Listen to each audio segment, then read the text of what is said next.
안녕하세요. 맥키네치 투자클럽입니다. 셀트리온 사이런 테라피틱스 관련해서 최대 1조 규모의 다중항체 신약 개발 계약을 공시가 나왔죠. 자, 오전장의 주가 장중 16만 3,300원대까지 찍고 지금 16만 원대 초반대까지 좀 밀려 있는 모습입니다. 이 부분 한번 살펴보도록 하겠습니다. 먼저 차트 흐름을 살펴보시게 되면 16만 5천원권에서 공방전이 지금 일주일 넘게 진행이 되고 있는 어떤 상태인데요. 자, 오늘도 이제 분봉을 보시게 되면 아침에 이제 나름 양봉을 이제 3분봉으로 내고 난 다음에 그 뒤로 이제 16만 1,800원대까지 이제 밀렸다가 다시 아침에 시가까지 이제 반등이 나왔다가 다시 지금 이제 12시 되면서 오전에 어떤 저가 부분까지 좀 내려와서 16만 1,800원대 유지해주고 있거든요. 지금 이제 거래원 쪽에서는 이제 골드만삭스 쪽에서 이제 매수 흐름이 좀 나오고 있고, 프로그램 쪽은 이제 어제에 이어서 이번 주도 지금 3거래를 연속으로 일단 매수에는 계속 들어오고 있습니다.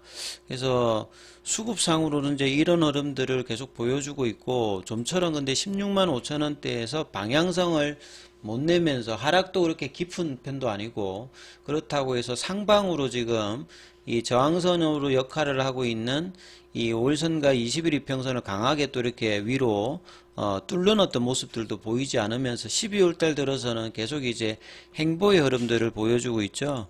이 자사주 관련되는 부분은 오늘도 보시게 되면 지금 이제 한 86% 정도의 자사주 신청 관련되는 부분을 소화하고 난 다음에는 굉장히 이제 이번 주 들어서 전략적으로 이제 남은 물량에 대해서 장중에 보고 있는 것 같습니다. 그래서 어제도 한 2천주, 오늘은 장중에 지금 체결이 전혀 안 되는 상태에서 흐름이 나타나고 있다, 이렇게 봐야 될 것 같죠.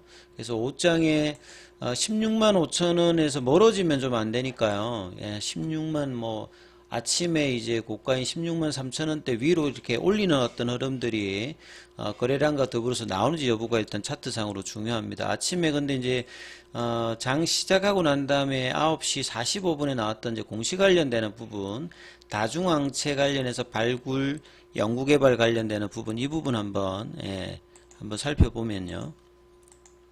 전자공시 시스템에 가서 보시게 되면 다중항체의 발굴 연구개발 관련해서 공동 연구개발 계약 체결 관련되는 부분인데요.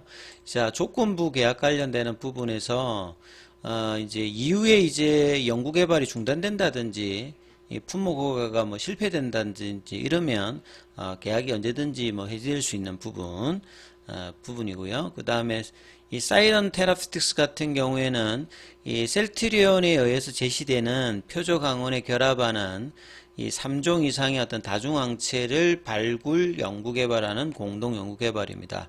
타켓은 이제 혈액암 쪽하고 뭐 고형암 타켓 관련되는 부분이고, 해당되는 이제 항체는 이제 셀트리온이 포적 항체는 이제 제공을 하고, 이 사이런 테라피틱스가 보유하고 있는 TCF 연결 항체 플랫폼 관련되는 기반으로 이제 다중항체를 발굴하는 어떤 흐름이죠. 그래서 오늘 이제 계약 체결하고 3년 동안이고요.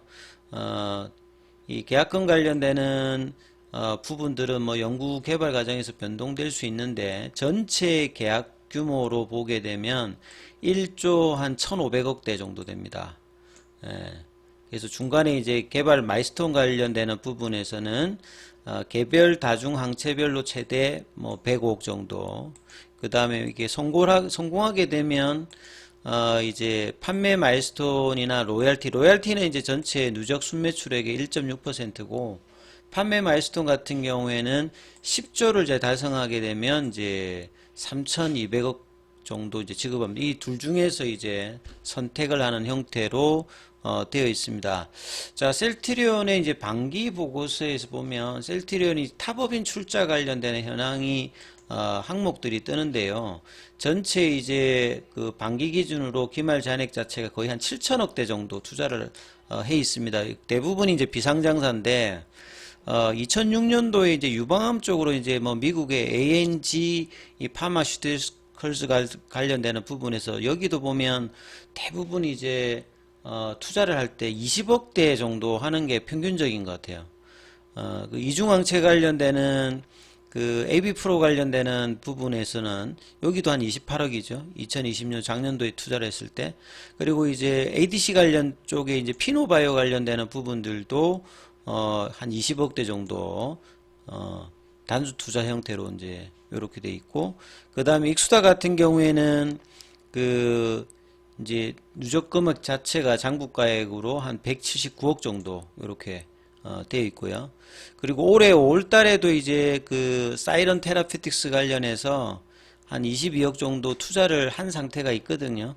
그래서 보통 이제 일반 투자나 단순 투자 했을 때 지분 투자는 거의 한 20억대 정도. 그러니까 익수다 투자 자체가 굉장히 금액으로 보게 되면 좀 뭐 컸던 편이다, 이렇게 좀 볼 수 있죠. 기타 이제 뭐 투자조합 쪽이라든지 펀드 구성해서 투자하는 규모, 그래서 한 7천억대 정도의 어떤 투자를 타법인 출자 현황이 되어 있기 때문에 뭐 규모가 작은 규모는 아니다, 이렇게 보실 수 있습니다. 그래서 이제 그 이번 어떤 이제 그 계약 관련해서 이제 기사를 보게 되면 ADC도 그렇고 이중항체도 그렇고 이제 기존의 셀트리온이 바이오시밀러로 항체의 약품 관련되는 부분에 그 노하우라든지 생산 기술이라든지 이런 부분이 있기 때문에 여기와 시너지를 낼 수 있는 ADC도 결국은 항체 기반으로 하는 것이고, 이중항체라든지 다중항체도 결국은 항체 기술이라 약물이 이제 있어야 되기 때문에 이쪽으로 계속 이제 주안점을 하고 있어요. 그래서 이 건기성 상무 같은 경우에도 ADC를 굉장히 중요하게 보고 있거든요. 그래서 진펜트라의 어떤 신약도 한 축을 담당합니다만 결국은 ADC나 이중항체 관련되는 플랫폼 확장과 이 개발 과정을 얼마만큼 빠르게 이뤄내느냐가 셀트리온의 신약 개발사로의 어떤 이제 검증들을 향후에 할 수 있을 것 같아요. 익수다 같은 경우에도 본래는 올 초에 연내에 2개의 어떤 FDA 신청 관련되는 뭐 내용도 있었는데, 이번에 이제 사이런 테라피틱스 같은 경우에는 뭐 이중항체, 삼중항체 뭐 요런 쪽의 어떤 다중항체의 어떤 공동 연구 개발이다, 이렇게 보시면 되겠죠. 그래서 표적항체 관련되는 부분들은 셀트리온이 뭐 제공을 하고, 이 사이런이 가지고 있는 TC, 요게 이제 T세포가 종류가 4가지 정도로 나눠지잖아요. 뭐 이렇게 그 살해 T세포도 있고 돔 T세포도 있고 뭐 조절하는 T세포도 있고 기억 T세포도 있는데, 이 그 구분하는 부분들이 이제 그 T세포 표면에 발현되는 그 단백질 형태로 구분하거든요. 뭐 CD, 뭐 A시다, 4다, 그 다음에 뭐 25다, 요런 건데, 여기서 지금 이제 표적으로 하고 있는 CD3 같은 경우에는 그 이 부분을 이제 통해서 면역 세포의 어떤 부분들을 좀 이제 적극적으로 반응률을 좀 높이는 어떤 부분이거든요.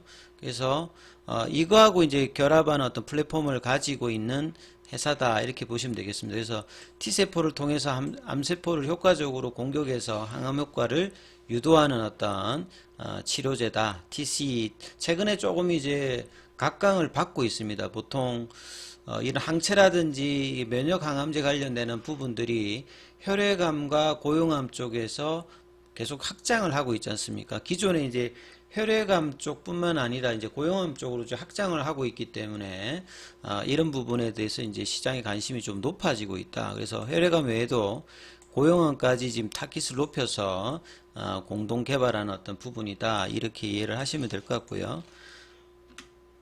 그리고 이제 이분이 이제 그 윤상순 대표이신데, 올해에도 뭐 글로벌 바이오 뭐 컨퍼런스에서도 발표를 하고 있고, 이번 어떤 이제 셀트리온의 투자는 이미 이제 기존에 그 20억대 투자를 하고 있는 상태에서 추가적인 어떤 부분들이 이제 계약들이 나왔기 때문에 상당히 이제 ADC 쪽이라든지 이중항체의 셀트리온이 진심으로 이 부분들에 대해서 나서고 있다, 이렇게 보실 수가 있습니다. 그리고 이전에 어떤 이제 자료를 뭐 살펴보면요, 그 올해 3월 달에 이제 K 바이오 랩허브 관련해서 오픈 이노베이션에서 이때도 참석을 이제 피노바이오도 이때 참석을 했고 이 사이런 테라피틱스도 참석을 했거든요. 예, 셀트리온이 2026년부터 이제 본격적으로 이제 K 바이오 랩허브 관련되는 이제 구축 관련되는 부분을 하고 셀트리온이 이제 이 제약 바이오 쪽에서 나름 이제 앵커 기업이라고 하는 건 그 분야의 시장 점유율이 좀 높고 매출이라든지 이런 기술력이 뛰어난 회사로서 좀 주도하는 어떤 기업이라고 이렇게 보시면 되겠죠. 그래서 셀트리온은 이런 역할들을 하면서 후발이 이제 스타트업 관련되는 부분을 이끌어내는 역할들도 지금 하고 있습니다. 그래서 5월 달에 이제 사이런 테라피틱스에 23억을 투자를 하면서 결과적으로 이제 여기에 이은 어떤 이제 계약 관련되는 부분들이 이제 오늘 좀 나왔다 이렇게 보실 수 있습니다. 아무튼 주가 흐름에서 이 부분을 극복하는 16만 5천 원대를 넘어가서 지지하는 흐름을 어떻게 보이느냐가 굉장히 좀 단기적으로 중요하죠. 올라가기 위해서. 왜냐하면 요 자리잖아요. 6월 달에 옵트말엑스 관련되는 이슈로 빠졌던 부분에 이 장대 연봉이 났던 자리고 이 자리를 그 11월 달에 강하게 일단은 돌파하면서 지지를 안 하고 그냥 바로 올라가는 게 제일 좋았는데 이번에 이제 확인하러 내려왔는데 확인은 했습니다만 반등세가 지금 제대로 나오고 있지 못하는 상황이거든요. 그래서 연말까지는 이 확인을 하고 이제 17만원대, 18만원대 위로 올라가야 되는 상황이죠. 그래서 이 부분을 이제 넘어가서 이제 장기적으로 그 바닥권을 벗어나는 20만원대 위로 이제 올라가는 게 셀트리온 주가 흐름에서 가장 일단 중요한 부분이고 장기 추세선도 이제 전환을 시켜야 되는 부분인데 이 16만 5천원대에서 상당히 지금 시소의 흐름들을 수급상에 벌이고 있습니다. 그래서 오후장에 이 부분들이 회복되는지 여부를 좀 체크하시면서 흐름 판단하셔야 될 것 같습니다. 여기까지 하겠습니다.